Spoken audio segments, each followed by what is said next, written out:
યાત્રાધામ ડાકોરમાં વીજ ચોરી પકડાઈ છે। મોખા તલાવ રીડેવલપમેન્ટ યોજનાના કોન્ટ્રાક્ટરે વીજ ચોરી કરી હોવાની રાવ ઉઠી છે। યાત્રાધામ ડાકોરમાં ડાકોર નગરપાલિકા દ્વારા મોખા તળાવ રીડેવલપમેન્ટ યોજના હેઠળ આશરે 4.5 કરોડની ગ્રાન્ટ ફાળવી મહેસાણાના કોન્ટ્રાક્ટરને કોન્ટ્રાક્ટ આપ્યો હતો। આશરે 1.5 વર્ષથી ચાલતા વીજ ચોરી કૌભાંડનો આખરે પર્દાફાશ થયો છે।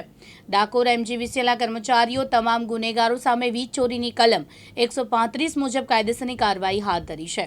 આપણે જે આ ડાકોર મોખા તલાવડી ખરી ને ત્યાં આગળ જે આ સાઇટ ચાલુ છે ને આ જેબી ની વીજની ચોરી કરી રહ્યા છે। હા, વીજની ચોરી 2 વર્ષથી કરે સાહેબ। 2 વર્ષથી કરે છે। 2 વર્ષથી કોઈ આગળ કાર્યવાહી થઈ કરી આ લોકો ઉપર? કોઈ કહેતા કોઈ નહીં। અચ્છા, અને આ કોન્ટ્રાક્ટર કોણ છે? એવું નામ બામ કશું ખબર છે? કોન્ટ્રાક્ટર અમદાવાદના છે ને એક કપડવનના ભાઈ છે જી, અને એક ઓજરાડા આપણે રવારિયાના રમેશભાઈ કરીને છે। રવાલિયાના રમેશભાઈ છે। હા, એ જ બધું આ કામ કરાવે। એ લોકો આ કશું કરતા નથી, આ વીજ ચોરી કરે છે તો ચોરી કરે કોઈ કહેતા કોઈ નહીં। કોઈ સ્થાનિક પ્રશાસન તંત્ર જેબી ના અધિકારીઓ કોઈ નહીં આવતું।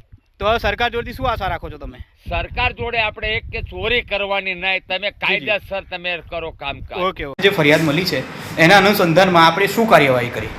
આમાં અમને ટેલિફોનિક જાણ થતાં વીજ ચોરીની જાણ ફરિયાદ થતાં અમે સાઇટ ઉપર વિઝિટ કરતા અમને જાણવા મળ્યું કે ડાયરેક્ટ એલટી સાઇડ ઉપરથી અમને તાણિયા નાખીને ડાયરેક્ટ પાવર સપ્લાયના ચોરી કરતા હતા। બાંધકામ તળાવનું બાંધકામ મોખા તળાવના બાંધકામ માટે એમણે ડાયરેક્ટ પાવર સપ્લાય ચોરી કર્યો હતો અને 3 ઉપકરણ જે વાપરતા હતા સાઇટ ઉપર, એક કટર હતું, ગ્રાઇન્ડર હતું અને મોટર હતી। આ 3 ઉપકરણ જે કોઈ બી મીટર લગાડ્યા વગર ડાયરેક્ટ કનેક્શનમાંથી પાવર ચોરી કરીને આ 3 મશીન વાપરતા હતા। અમે મુદ્દામાલ જપ્ત કર્યો છે, વાયર અંદાજે 700-800 મીટર જેટલો વાયર જપ્ત કરેલ છે અને 135 ની નોટિસ આગળ જીયુવીએનએલ પોલીસમાં ફરિયાદ દાખલ કરેલ છે। નિખિલ ભટ્ટ, દિવ્યાંગ ન્યૂઝ, ડાકોર, ખેડા।